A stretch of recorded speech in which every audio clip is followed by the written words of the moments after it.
between the Atlanta Falcons and the Cleveland Browns. Atlanta's 11 ready to go, and they kick it away. This is taken at his 4. And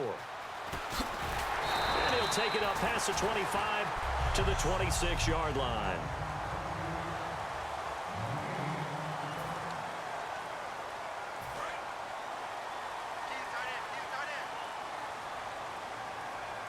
They'll come out in the pistol. On the ground, this is Isaiah Crowell. And he'll fight forward to about the 27-yard line. 2 yards on the carry there. It'll be second down.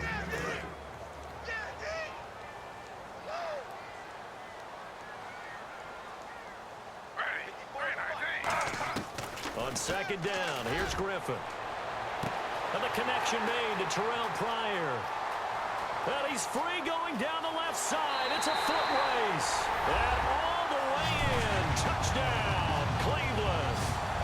Terrell Pryor, 72 yards. And the Browns have taken the early lead.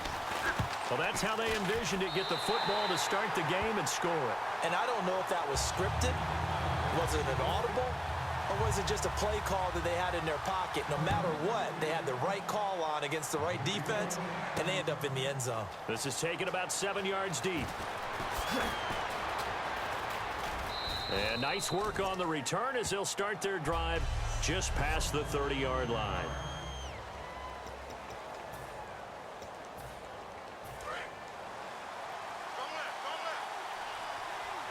They'll put 2 receivers left, 2 to the right. They'll try and start this drive in the air. They'll roll him out right. He's got it at the 15. Touchdown, Falcons. Their dangerous wide receiver, 68 yards. And the Falcons are an extra point away from tying the football game.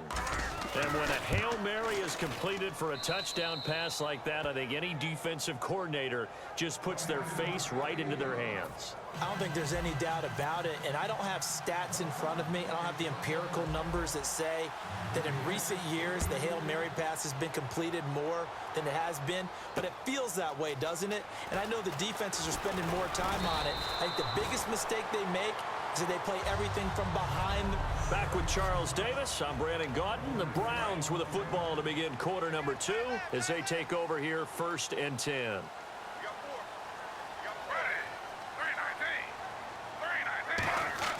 On 1st and 10, it's Griffin. Going underneath for Crowell. And he'll get to the 29-yard line, brought down there.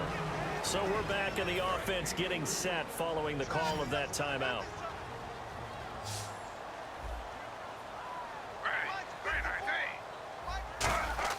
Now Griffin on 2nd down. Complete here to Gary Barnidge. Now whistles come in. We're going to get a timeout here by the offense. So that means they're down to 1 remaining here as we head toward halftime. On 1st down, Griffin. And this one is incomplete. Andrew Hawkins, the intended receiver. Well, you mind if we go off topic for a second? No, you know I like to do that randomly. AFC playoff contenders for this year that didn't make it last season. Who do you have that might get in? Well, I think Cincinnati's got to be considered there. Maybe they have an offseason that's calm, and they go into this season and try and get... It's caught inside the 25. And he takes it down deep into Atlanta territory. A great job pulling that one in from a guy, as we know, who can really blaze. He's got a lot of speed. And that speed can work for him so many different ways. Sometimes he just takes off and goes and just runs past people. Sometimes... And no escaping this time as he'll go down. They got him for a sack. It'll be a loss of 7 on the sack, and it brings up 2nd. It's interesting, partner, that most defenses try and guard the 35-yard line actively because they think the way kickers are nowadays, about a 52-yard field goal, they're kind of giving up points. But you get even deeper into territory, you get into the red zone, they're going to guard it even more, which means more pressure, more blitzing. Well, we're going to let you off a little easy there, LR. Halftime interrupted, and we are ready to get to this 3rd quarter. This is fielded a couple yards deep. Oh, look at that. Oh, look at him turn. And he'll bring it a few past the 20 to the 23-yard line. Atlanta now coming out on the field. They have a chance to break our tie here as we get a look at the first drive of quarter 3. And it's such a tone setter, isn't it? Because both sides trying to seize momentum to begin the half. What do they have dialed? This is caught inside the 15. Touchdown, Falcons. A big play there. 77 yards. And the Falcons have taken the lead. So they've had 2 drives, and he's had the 2 receiving touchdowns. And how about a game plan where you decide to force feed or feature someone, and it works? First 2 drives, as you noted, end up in touchdown passes. I think they're going to keep going to them until the defense makes any kind of an adjustment. Well, partner, since this new 2-point rule came into play, offenses spend a lot more time working on it. That means the defenses are doing the exact same thing. And the Browns are able to cover this one up. And that's why you have your hands team out there on the field. Those are the best guys ready to make that play. And let's face it, it was executed well. It wasn't a bad kick. It wasn't anything like that. Just that the normal outcome actually came to play. Analytics will tell you it's a very low possibility of getting the ball for the team kicking it in an onside kick situation. You're all about the numbers, aren't you? All about the numbers, baby. It's a new game now. They don't lie. Sometimes I watch games and wonder why they use play fakes on certain passing situations because it's not going to fool anyone. I don't know if that was the case here, but the end result was the same. No one fooled. The quarterback was hit. On second down, here's Crowell. And nothing doing here as this time the run maybe gets him back to the line of scrimmage, but that's it.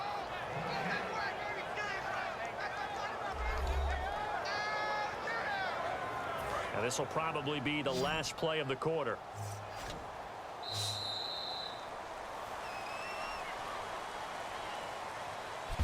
And we're back now here in Cleveland.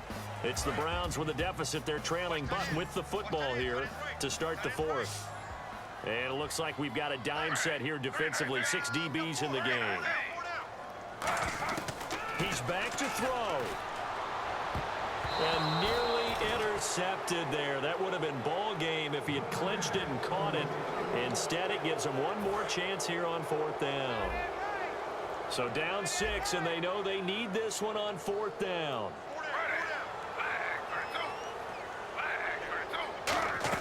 Here we go. It's Griffin on 4th down. And no, it's incomplete. They had to go for it with such little time remaining.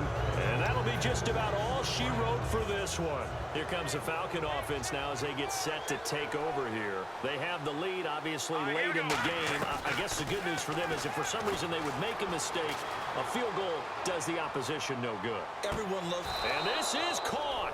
And that could seal it. It's a touchdown. And that touchdown should make you feel comfortable. But do you really feel like it's totally over yet? Not totally, but I think you're pretty much there. Yeah, you still got to make sure you stay with it, do all the right things down the stretch, especially on defense. But that touchdown there, you've got to feel good about your chances. Protection was great. He had time to set up a campsite. But in the secondary, though, they were ready. And I think that in most places on the field, if you have that much time to throw the ball, someone's going to shake free and you'll find an open receiver. But condensed near the goal line on a 2-point conversion, all that extra, there's not any extra field. So it kind of closes in on them, and that allows you to cover a little bit better. Illegal touching. Offense. So they try the onside kick, but it does not go 10 yards, and the laundry comes out on the field. And it's a tough play because you're so excited to get downfield and get the football, but you have to let it get 10 yards. That ball would have, but the kicking team jumped on it a bit early. And they'll start this drive with very good field position.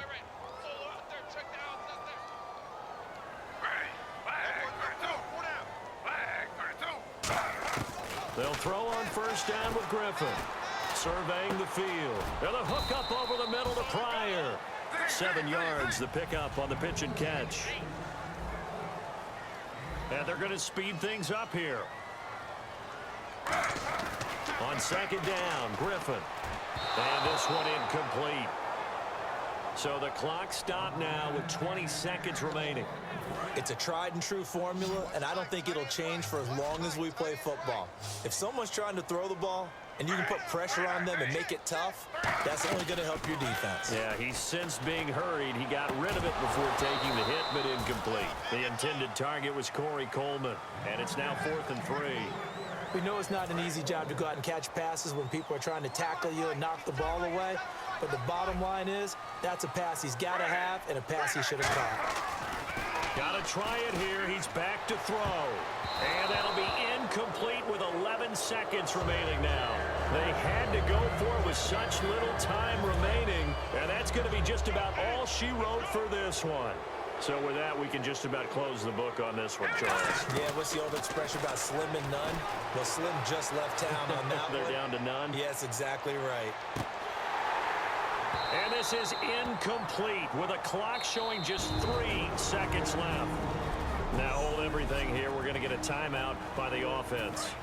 And as the two teams talk it over on their respective sidelines, we take a break. Let's go! Now it looks like he'll throw here. Rolling to his right. On the run, he'll let this go deep right side. And it's incomplete. Still throwing to the very end. But now this